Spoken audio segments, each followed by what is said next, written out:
ભરૂચની બેઠક જેમાં ચૈતર વસાવા આમ આદમી પાર્ટીમાંથી લડી રહ્યા છે અને ચૈતર વસાવાનો એકમાત્ર માઇનસ પોઈન્ટ એ છે કે ભરૂચ બાજુ બહુ લોકપ્રિય નથી અને એની સામે ચૈતર વસાવા સામે જે મનસુખભાઈ વસાવા છે એ રાજકારણના પણ અઠમ ખેલાડી છે, પરંતુ ચૈતર વસાવાએ ખૂબ જ પોપ્યુલારિટી મેળવી છે.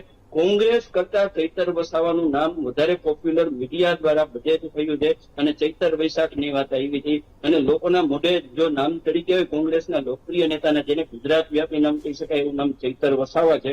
અને છેલ્લી બેઠક છે એ આપણે આમ જોઈએ તો એ ભરૂચની બેઠક જ છે કે ત્યાં આંતરિક અસંતોષ બીજી બાબતોને કારણે જંગ જોવામાં મળે છે. મને તમે આકલનનું કયો અને કારણનું કયો તો બે જ કારણો સામે છે. ભારતીય જનતા પાર્ટીની આઈડિયોલોજી, નરેન્દ્ર મોદીનો ચહેરો, એના ઉપર આ બેઠકો ખેંચી જાય તો ભલે જો આશ્ચર્ય સર્જાય તો માત્ર બે કે ત્રણ બેઠક એવી છે, એમાં 99% નહીં સર્જાય. હું તમને કહું છું કે